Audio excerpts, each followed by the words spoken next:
Let us begin, my friends, with the oldest joke in the universe, the one we keep telling ourselves every morning when we wake up and say, "Here I am." It's quite extraordinary, isn't it? This I, this peculiar echo in consciousness that believes it's a separate little being living inside a bag of skin, gazing out through two holes in its skull at a thing called the world. The whole performance begins right there, the great cosmic hide and seek. The universe pretends it's divided, and the punchline is that it never was. You see, every child is born knowing the secret, that they and the world are not two. Watch them. Before they learn names, they don't look at flowers. They are the flower looking. They don't smell a breeze, they are the breeze playing through itself. But then, ever so politely, we educate them out of it. We say, "Now listen, Johnny, you're a person. That tree is not you. That cat is not you. Those clouds, that sky, that shining moon, all very nice, but they're out there." And Johnny believes us. Poor little godling takes the bait. He becomes an individual, and from that moment, the universe forgets itself in him so perfectly that he can spend a lifetime trying to remember. Now, that's the Divine Comedy. The universe playing peekaboo with its own eyes. And just when it forgets completely, just when it's most certain it's only a man or woman with worries and deadlines, along comes some strange event, a sunset so stunning it stops you cold. Or perhaps a little brown mushroom that whispers, "Remember?" Then, the curtain trembles. The mask slips. You laugh, maybe cry, because you suddenly see that all this drama, all this striving and seeking and doubting was the universe talking to itself, forgetting and remembering for the sheer joy of the game. And that, you see, is the essence of the great cosmic joke.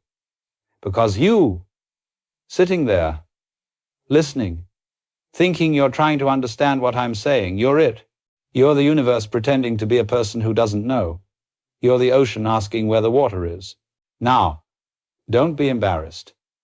It's a magnificent trick. In fact, it's the finest bit of theater ever staged.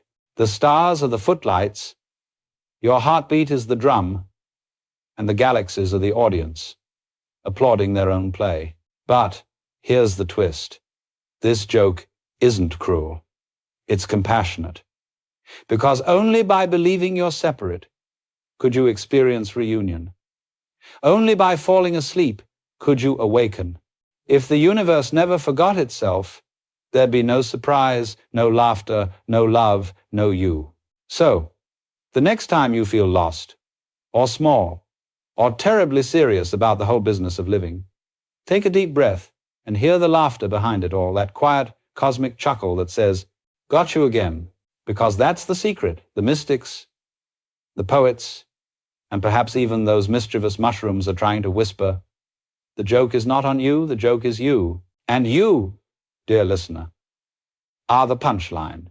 Now, let's turn our gaze toward a rather curious teacher, one that grows quietly in the shade, wearing no robe, holding no sermon, yet capable of revealing more truth in 6 hours than some philosophies in 6 centuries. The humble mushroom. When people speak of psychedelics, they often imagine that these are things that bring visions, rainbow serpents, melting walls, heavenly choirs, the cosmic kaleidoscope. But that's not quite it. The mushroom doesn't create anything new. It merely amplifies what's already there. It is a mirror held up to the mind, and what you see inside it depends entirely on what's been hiding in you all along. You see, nature is terribly clever. It hides the most profound teachers in the most unassuming places. The mushroom doesn't demand worship. It simply says, "Would you like to see?" And if you dare to look, it may show you that what you've called yourself is no more solid than the smoke rising from a campfire. Alan Watts would say that the psychedelic experience, if approached wisely, reverently, is like polishing the lens of perception until the world stops appearing as a collection of things and begins shimmering as a single living process. He once remarked that such substances are like a telescope for the mind. You use it to see the stars of consciousness, but you don't keep your eye glued to the telescope forever. When you peer through that lens, you begin to notice that everything is breathing, not metaphorically, but literally alive in its own rhythm. The walls pulse.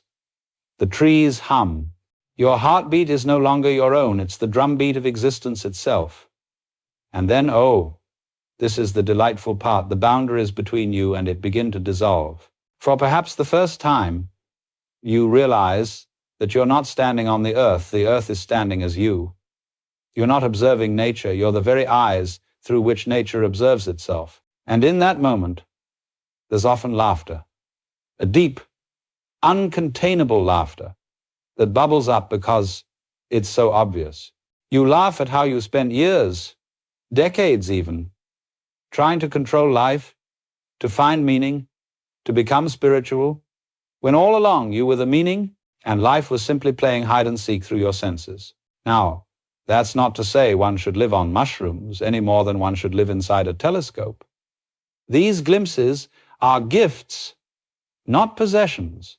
They are the universe tapping you on the shoulder, whispering, "See, you never left home." But people often ask, "Alan, do these experiences show us God?"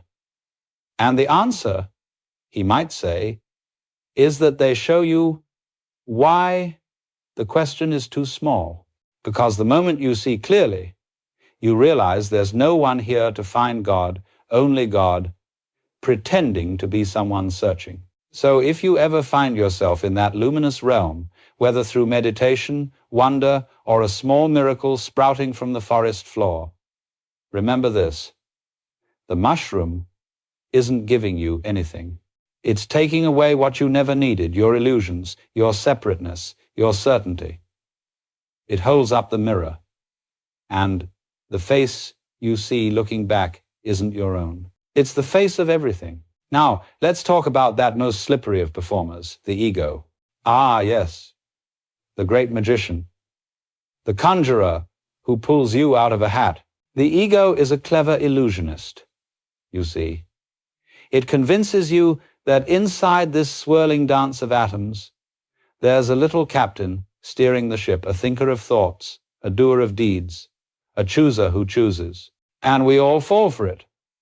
The ego whispers, "I'm in charge here." And we nod politely, forgetting that the breath is breathing itself, the heart is beating itself, and life is living itself without any committee meetings or signatures required. Now, this is the trick. The ego is not evil. It's not even wrong. It's simply the way the universe plays the game of being human. It's the mask the cosmos wears when it wants to go shopping for groceries or sign an email. Without it, we couldn't function. But the trouble comes when the mask forgets it's a mask. Imagine an actor so caught up in his role that he forgets he's in a play. He starts to think, "I really am Hamlet." And then, of course, he suffers terribly, because every tragedy that befalls Hamlet seems to be happening to him. The ego is that actor, and awakening, whether through meditation, revelation, or perhaps one of those mischievous mushrooms, is the moment the actor bursts out laughing and says, "Oh my, I'd forgotten it's all theater." But let's not scold the ego for being dramatic. It's doing precisely what it was designed to do. Keep the game going. After all, if you knew from birth that you were the entire universe pretending to be a person, the whole play would lose its suspense. The audience would yawn, the plot would collapse. So you agree, quite willingly, to forget. You step onto the stage, put on your costume, and declare, "Here I am, separate and serious." Then, sooner or later, life starts dropping hints, little cracks in the illusion. Maybe during a sunset, or a heartbreak, or a moment of deep love, something inside you whispers, "Wait a moment. Maybe I'm not just in the show. Maybe I am the show." That's when the magician's trick begins to unravel. You start noticing that thoughts arise on their own, feelings move like weather patterns, and your so-called will is more like the breeze than the blade. You realize that the ego was never the conductor, just the flute, pretending to play itself. And when that realization dawns, oh, the relief! You can finally stop trying to control the symphony. You can stop fighting the flow. You can breathe again, because now you see it was never your show to manage. The ego was just one of the characters the universe dreamed up to keep things interesting. But of course, here's the next trick. The moment you think you've killed the ego, that sly magician sneaks back in, saying, "Ah, yes, I have transcended the ego. It loves spiritual disguises, robes, mala beads, enlightened hashtags. It will gladly play the role of the one who is beyond." So, you must laugh. Always laugh, because laughter is how you bow to the cosmic comedian who created this marvelous confusion. Don't destroy the ego, dance with it. Don't make it an enemy. Make it a partner in the performance. When you finally see through the trick, you realize there was never anyone behind the curtain pulling the strings. The magician, the trick, the applause, they were all one act of the same mind. And that mind, dear friend, is yours, and not yours and everyone's and no one's at all. Because, as Alan Watts would remind us, you are the universe pretending to be somebody watching itself pretend. And the moment you see that, you stop needing to win the game. You start enjoying the play. Once the magician's trick begins to fade, something marvelous happens. The walls of the theater start to melt. The curtains that separated you from everything else dissolve like mist at sunrise. The so-called ordinary world starts to shimmer, as if existence has quietly removed its disguise. It's as though the door that was always there, that secret door between the known and the infinite, finally creaks open. You don't walk through it. No, because you were never on the other side. You simply see that there was never a door at all. There is only seeing itself boundless, radiant, awake. In that moment, the world stops being a collection of objects and starts to dance. The trees aren't things anymore. They are movements of light and sound, partners in an eternal rhythm. You look at the sky and realize it isn't up there, it's happening in you. The same consciousness that hears this voice is the same consciousness that glitters in the stars. Everything becomes what the mystics have always hinted at, a play, a leela, as the Hindus call it. Not a drama to endure, but a divine improvisation. The cosmos performing itself endlessly and effortlessly through every sound, every color, every laugh. You begin to notice that there's music in everything. The hum of traffic becomes a symphony. The rustling of leaves becomes applause. Even your own thoughts, once noisy and anxious, now sound like playful whispers, like the mind humming to itself as it paints the world. This is what Aldous Huxley called the doors of perception, and what Alan Watts might have called the dance of being itself. Because once you see that everything is moving, alive, and profoundly intelligent, you can't go back to seeing life as a dead machine. You see it as art, spontaneous, divine art. And yet, the beauty of this realization is that it doesn't make you special.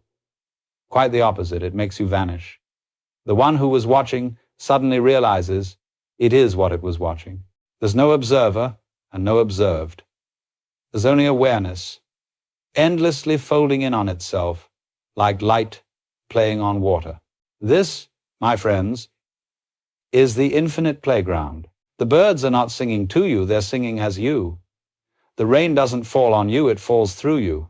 And laughter isn't something you do, it's something the universe does when it finally stops taking itself so seriously. You see, once you recognize the play, you don't try to control the stage anymore.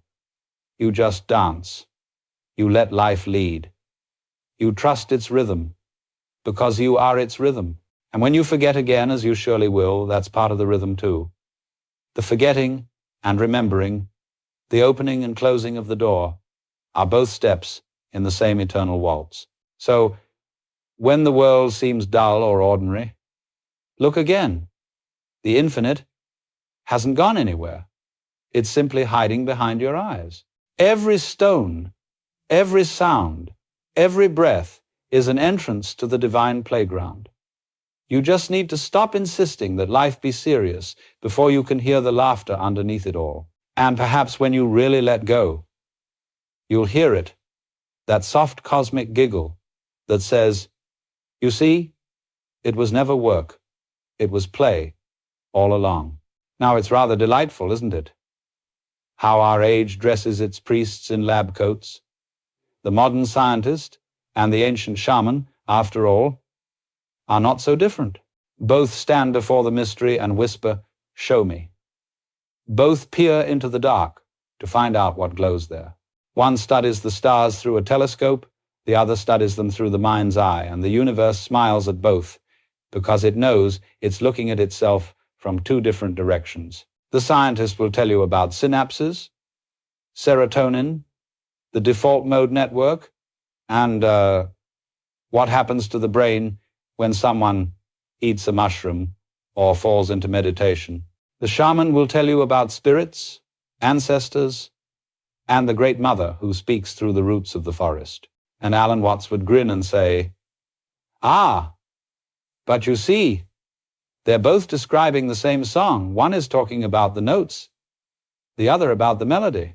Science explains the mechanics. Mysticism explains the meaning. You can study the structure of a rainbow, measure its wavelengths, chart its spectrum, but that will never explain why it takes your breath away. You can describe love as the release of certain chemicals, but that will never tell you why it feels like eternity holding itself in your chest. You see, science is marvelous at answering the question, how?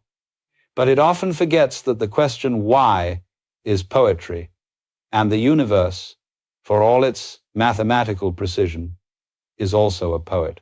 Now, the trouble begins when either side insists it owns the truth.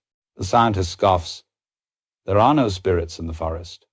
The shaman laughs, "You poor fool, you think the forest is dead. But what if they're both correct? The spirits are real, not as little people in the leaves, but as the living intelligence of being itself. And the neurons are real too, the instruments through which the symphony plays." Watts might say, when you know how something works, you've gained information. When you know that it works, you've touched wisdom.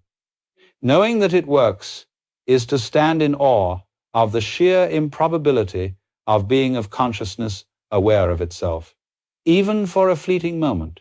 So science dissects the instrument, and the shaman plays it. The one counts the strings, the other strums them. And you, dear listener, are the music that arises from their meeting. When you look at it that way, there's no quarrel between the laboratory and the temple. They are two wings of the same bird, and consciousness is the flight between them. The more you try to make them fight, the more you stay on the ground. And when we begin to see that, something wonderful happens. Science becomes sacred again, and mysticism becomes honest again. The microscope and the mantra bow to each other.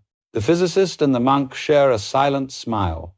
And somewhere the universe, dressed in both a lab coat and a loincloth, laughs softly to itself, pleased that it has once again managed to look at its own reflection and say, "Oh, that's me." So let us honor both the formulas and the flames, the data and the dreams, for together they remind us that we are not separate from the mystery we're studying. The observer and the observed are one, and when science and shamanism remember that, they stop competing and start dancing. And the dance, my friends, is all that ever was. Now, my friends, once the universe has winked at you, once the curtain has been lifted and you've had your little peek behind the cosmic stage, it's terribly tempting to want another look. The vision fades, the world solidifies again, and the ego tiptoes back onto the stage, wearing a new costume, the enlightened one. And so begins the next trick in the play, the holy trap. You see, Awakening itself can become the most seductive illusion of all. We imagine that enlightenment is something to be achieved, something to be earned, or worse, possessed. But the moment you think you've got it, you've already lost it, because you've turned the infinite into another trinket for the collection. Alan Watts once said that the spiritual seeker is like a man who eats the menu instead of the meal, mistaking words, techniques, even mystical experiences for the reality itself. And we all do this. We chase bliss. We chase visions.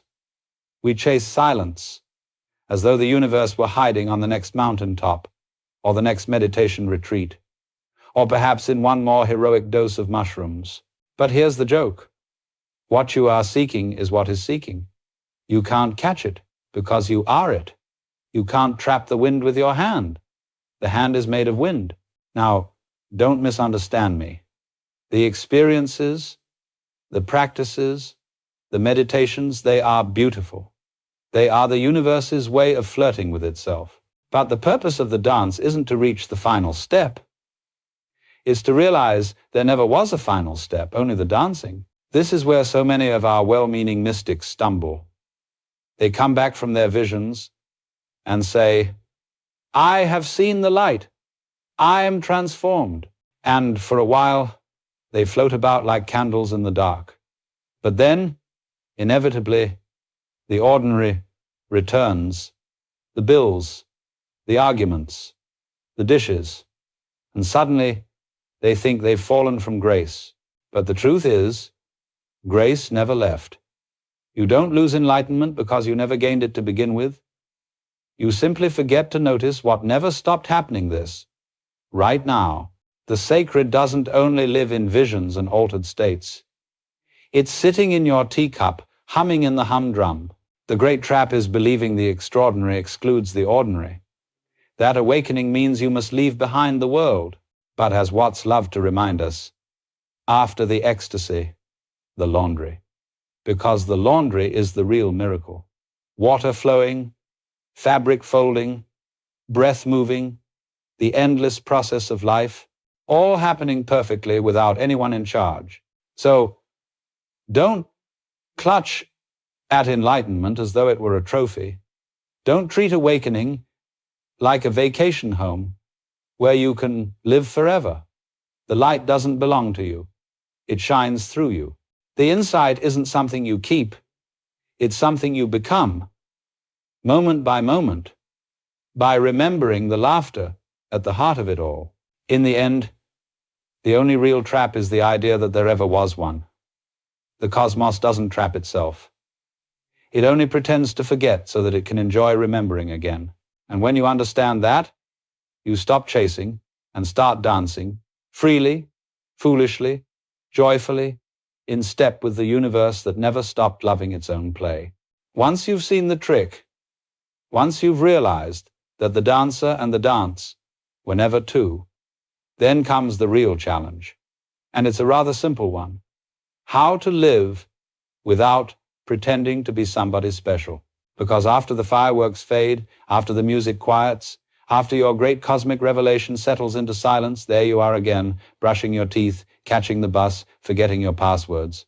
And suddenly you might think, I've lost it. The divine vision is gone.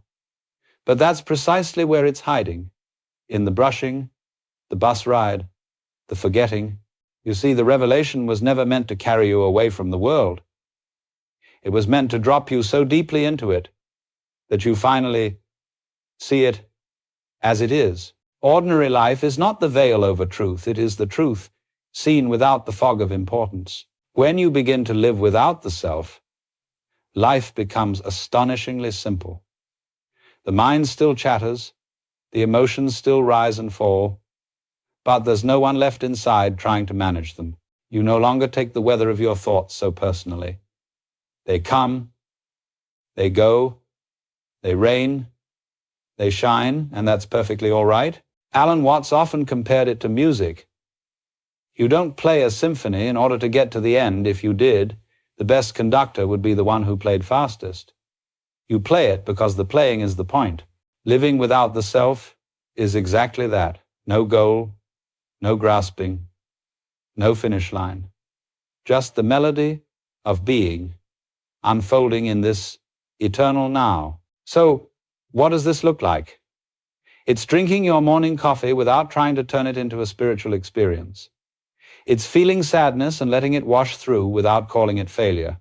It's watching the sunlight on your hands and realizing, for no particular reason, that the sunlight and the hands are the same event, two sides of one shining coin. To live without the self is not to become detached, cold, or indifferent. On the contrary, it's to feel everything more vividly, because there's no wall between you and the world anymore. You laugh more easily, cry more freely, forgive more quickly, for you realize there's no other left to blame or to save. It's like breathing effortless, automatic, divine. You don't tell yourself to inhale, the breath just happens. You don't command your heart to beat, it simply does. And life, when you stop taking ownership of it, starts living itself with that same grace. People often ask, if there's no self, who's living? But that's like asking, if there's no wave, who's oceaning? The ocean doesn't need a name to rise and fall. It moves because that's what it does, that's what it is. So the art of integration is really the art of remembering. Remembering that everything you were looking for through visions, practices, or mushrooms was never outside this very moment, never beyond the sound of this breath, this heartbeat, this smile. And when that sinks in, something wondrous happens. Peace stops being a special state you visit and becomes the background hum of existence itself. You don't have to stay enlightened. You just have to stop pretending you aren't, because life, in its infinite cleverness, is already doing the job beautifully without any help from you. And now, when all the masks have fallen, when the wave has remembered it is the ocean, something utterly simple and unspeakably beautiful occurs.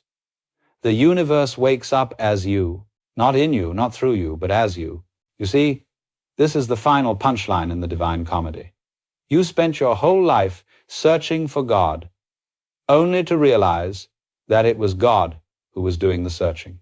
You chased enlightenment as though it were a treasure hidden at the end of time, and then, surprise, it was looking out from behind your eyes the entire time. When you truly see this, there's no need to renounce or attain anything. You stop trying to be spiritual, because you finally understand that the wind doesn't try to blow and the sun doesn't try to shine. They simply are. And what you are, what you have always been, is that same effortless being. Alan Watts would smile here and say, you are something the whole universe is doing, in the same way a wave is what the ocean is doing. Every breath you take is the cosmos inhaling and exhaling itself. Every thought, every heartbeat, every laugh is the totality playing one of its infinite notes. You might say, but surely there's still a me, this person with memories, fears, and hopes. Of course, the character remains in the story. But now you know it's a story. You don't have to erase it. You play it with flair, with irony, with affection, like an actor who knows it's a role but loves the performance all the same. And here's the miracle. When you stop clutching at identity, the world becomes astonishingly intimate. The trees are no longer trees. They are green thoughts made visible. The stars are not distant. They are the sparks behind your own eyes. You realize that when you gaze at the night sky, the universe is not being observed. It's admiring itself. This is why the mystics laugh. They've caught the universe in the act of self-recognition. They've seen that existence is not a problem to be solved, but a lover to be embraced. And love, at its deepest, is not between two. It is the realization that there were never two to begin with. To live in this awareness is to live as celebration itself. You can weep, rage, rejoice, make mistakes, fall in love, grow old, and all the while know that none of it is outside the divine play. You are the actor, the stage, the script, the audience, and the applause. And so the universe wakes up not as an idea, not as a thunderclap of revelation, but as the ordinary wonder of being alive. The taste of tea, the sound of rain, the warmth of a friend's laughter, these are not fragments of reality. They are reality in full bloom. When you finally see that, something deep inside you smiles, not a personal smile, but a cosmic grin stretching across eternity. And if you listen closely, you can almost hear the laughter echoing through every atom. Ah, it says, I remember now. And then, as all great journeys do, it circles back to where it began, the ordinary. You wake up, stretch, pour yourself a cup of coffee, the grand vision has receded, the colors have softened, and life is once again full of dishes to wash, bills to pay, and socks that mysteriously vanish in the dryer. But now you know the secret. None of it is separate from the sacred. The return is not a fall from grace. It is grace in motion. The divine has always been hiding here, in the creak of the chair, in the cat's yawn, in the steam rising from your cup. You don't need incense or robes. You just need to be awake to what's already happening. People often think enlightenment means floating above the world, glowing and untouchable. But it's much humbler than that. Enlightenment is being utterly ordinary, without minding. It's walking through the marketplace with your eyes wide open, seeing the Buddha in every shopper, the Christ in every stranger, and the Tao flowing through traffic lights and rain puddles. You see, the truth was never in the stars, it was in the groceries. The same intelligence that spins galaxies also stirs your soup. The same rhythm that moves the tides also moves your tears. And when you recognize that, every act becomes devotion. To sweep the floor is to brush the surface of eternity. To listen to a friend is to hear the universe talking to itself. Now, don't imagine you must hold on to this realization like some delicate relic. You will forget, and that's perfectly fine. The forgetting is part of the remembering. The play continues. You lose the thread, and then, in some small moment, a bird's call or a burst of laughter brings it all back. And again, you see, integration is not about preserving a state. It's about trusting the movement. The wave rises, falls, and rises again. The dance doesn't end. It just keeps changing tempo. So, live gently. Laugh easily. Don't make spirituality another achievement or burden. The universe doesn't need your effort to be divine, it already is. You just get to participate as yourself with your glorious imperfections and your beautiful ordinariness. And as you fold the laundry, feed the dog, send the emails, let there be a small smile in the back of your mind, a knowing that says, ah yes, this too is it. This too is the dance. Because enlightenment isn't a place you visit. It's the act of coming home to what never left. And so, we come at last to silence, but not the silence of absence. This is the silence that hums, the silence out of which every note of life is born, and into which every sound returns. It is the pause at the heart of the cosmic laughter. You see, when all is said and done, when the mind has spun its last theory, when the mystic has sung his last song, when the seeker has realized there was never anything to seek, what remains is laughter.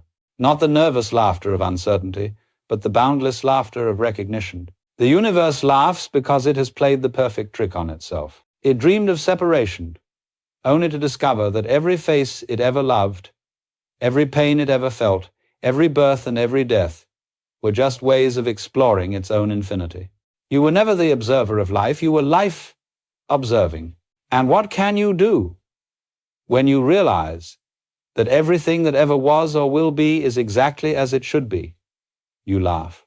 You laugh not out of mockery, but out of sheer relief, the way a child laughs when they realize the monster under the bed was their own shadow all along. Alan Watts would often say, if you understand this deeply enough, you'll find yourself laughing, not because the world is trivial, but because it's so exquisitely improbable. Imagine, Of all the infinite possibilities, this heartbeat, this breath, this moment of hearing words carried by invisible airwaves, it's happening. What a marvel. What a magnificent joke. So, the final teaching is simple. Don't try to capture truth in a jar or trap enlightenment in a concept. Let it breathe. Let it laugh. Let it live you. For truth is not something to be owned, it's something to be danced with. The mystics, the poets, the prophets, they all ended up here, chuckling quietly into eternity. Kabir said, "The fish in the water thirsts for water." Lao Tzu smiled and walked into the mountains. The Buddha simply sat beneath a tree and said nothing. And you, well, here you are, hearing these words, feeling the pulse of the same mystery that moved them all. So listen closely. Can you hear it? Beneath the thoughts, beneath the breathing, there it is, the soft sound of one laughing. It's the universe, smiling through your lips, breathing through your lungs, looking out through your eyes, delighted to have found itself once more. And it says, ever so gently, ever so playfully, welcome home,